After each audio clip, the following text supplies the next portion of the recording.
नमस्ते। मैं जेपी जलोपिया आपका एक बार फिर हार्दिक अभिनंदन करता हूँ, स्वागत करता हूँ।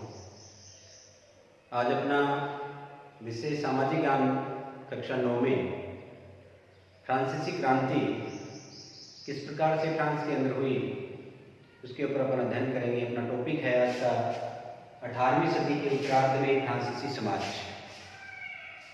फ्रांस के अंदर उस समय जिसका जिक्र अपन करेंगे 1774 ईस्वी के अंदर फ्रांस का राजा बूर्बो वंश का राजा लुई 16 राजगद्दी पर बैठा। 1774 ईस्वी में बूर्बो वंश का राजा था लुई 16 जो राजा बना। बहुत ही छोटी उम्र में लुई 16 राजा बना था। 20 वर्ष की आयु में, मात्र 20 वर्ष की आयु में लुई 16 फ्रांस का राजा बना। राजकुमार का विवाह ऑस्ट्रिया की राजकुमारी मेरी एंटोनेट के साथ हुआ। इसका विवाह ऑस्ट्रिया की राजकुमारी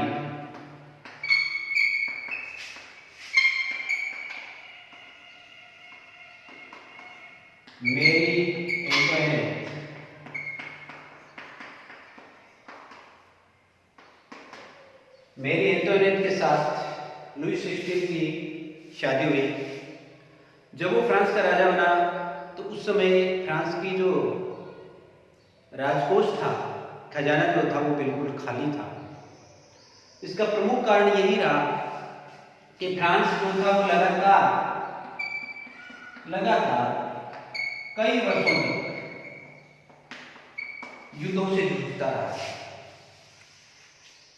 ऐसा ही उसने इंग्लैंड के अमेरिका के साथ रहते हुए इंग्लैंड का जो कब्जे वाला क्षेत्र था 13 उपनिवेश, उनके अंदर जीतने की कोशिश की थी। उस समय पहले से जो फ्रांस जो था उसकी दयनीय स्थिति थी राजकोष के अंदर, और युद्ध बार बार झेलने के कारण उसकी जो राजकोष की स्थिति थी वो बड़ी दयनीय हो गई। राजकोष बिल्कुल खाली था, खजाना खाली था। युद्धों की मार झेलते झेलते उसे 10 अरब लिब्रे का कर्जा फ्रांस के ऊपर चढ़ गया। लिब्रे उस समय फ्रांस की मुद्रा का नाम था। लिब्रे नया शब्द आया है। लिब्रे फ्रांस की मुद्रा का नाम था। फ्रांस की मुद्रा का नाम था।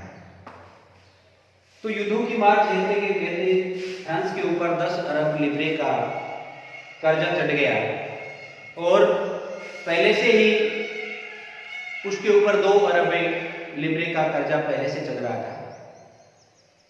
राज दरबार का खर्चा चलाना, नियमित जो खर्चे थे जनता के या सरकार के, उन सबको चलाने के लिए उसके ऊपर कर्ज का बोझ बढ़ता गया।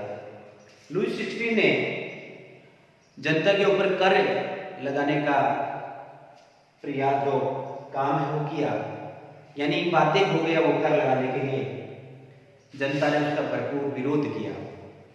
जनता ने विरोध क्यों किया? क्योंकि फ्रांस का जो समाज था वो 3 एस्टेट्स में बंटा हुआ था। फ्रांसीसी जो समाज था वो एस्टेट्स समाज के अंदर बंटा हुआ था। उस समय 3 प्रकार के जो समाज की कल्पना रूस के अंदर थी वो की जा रही है, फ्रांस के अंदर की जा रही थी। तो फ्रांस का जो समाज था वो 3 वर्गों के अंदर बंटा हुआ था, जिसको अपन एस्टेट्स समाज कहते हैं। फ्रांसीसी समाज, फ्रांसीसी समाज यानी एस्टेट्स का समाज, एस्टेट्स का समाज। इसको 3 भागों में बांटा गया था। प्रथम,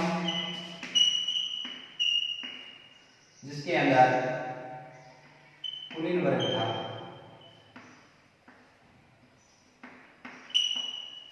दूसरा वर्ग जो था पादरी चर्च का वर्ग, और तीसरा जो स्टेटस एस्टेट्स जो बटा हुआ था, तीसरा समाज, तीसरा एस्टेट्स, इसके अंदर बड़े व्यापारी, बड़े व्यवसायी, व्यापारी, अदालती कर्मचारी, दूसरे नंबर पर इसके अंदर छोटे किसान हैं जिनको अपन मजदूर, इसके अंदर वकील भी थे, छोटे मजदूर,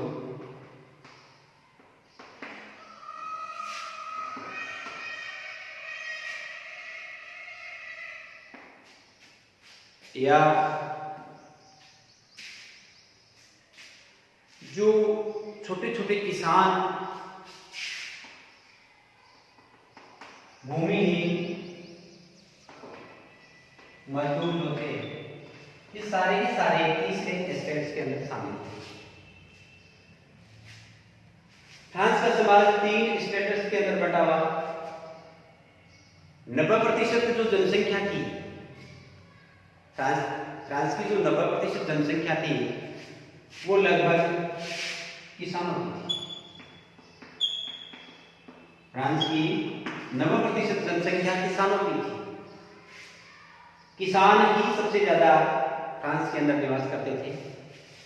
इसमें से जमीन के जो मालिकों की संख्या थी, किसान जो 90% खेती करते थे, इनमें से जो मालिक थे जमीन के, मालिकों की संख्या बहुत कम थी, क्योंकि उस समय फ्रांस के अंदर 60% हिस्से पर जमीन का जितना भाग था, उसके 60% हिस्से पर ये जो प्रथम 2 वर्ग है, कुलीन वर्ग और पादरी वर्ग, प्रथम जो वर्ग है कुलीन वर्ग और पादरी वर्ग, इन दोनों वर्गों का, इसके अलावा तीसरे एस्टेट्स के जो अमीर व्यक्ति थे, तीसरे एस्टेट्स के अमीर व्यक्तियों का कब्जा था। बाकी जितने प्रतिशत पे हिस्से जो बचता था जमीन का, उसके ऊपर मजदूर, छोटे छोटे जो किसान थे, भूमिहीन, नौकर चाकर जो भी थे इसमें शामिल, वो सारे के सारे काम करते थे। इसके अलावा एक और बात थी कि जो फ्रांस के अंदर प्रथम 2 वर्ग जो थे, उन दोनों वर्गों को सरकार को किसी भी प्रकार का टैक्स अदा नहीं करना पड़ता था। इसको फ्रांस के अंदर उस समय विशेषाधिकार जनमनता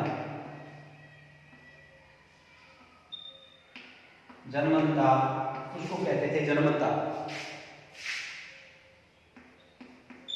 यानी इनको जन्म से ही इस प्रकार के अधिकार दिए गए थे सरकार के द्वारा कि प्रथम जो वर्ग है, प्रथम और द्वितीय जो स्टेट्स के अंदर कुलीन वर्ग और पादरी वर्ग के जो लोग थे, इनको किसी भी प्रकार का टैक्स अदा नहीं करना पड़ता था। कहने का मतलब जितना भी सरकार को टैक्स देना पड़ता, वो सारा का सारा तीसरे वर्ग को देना पड़ता था।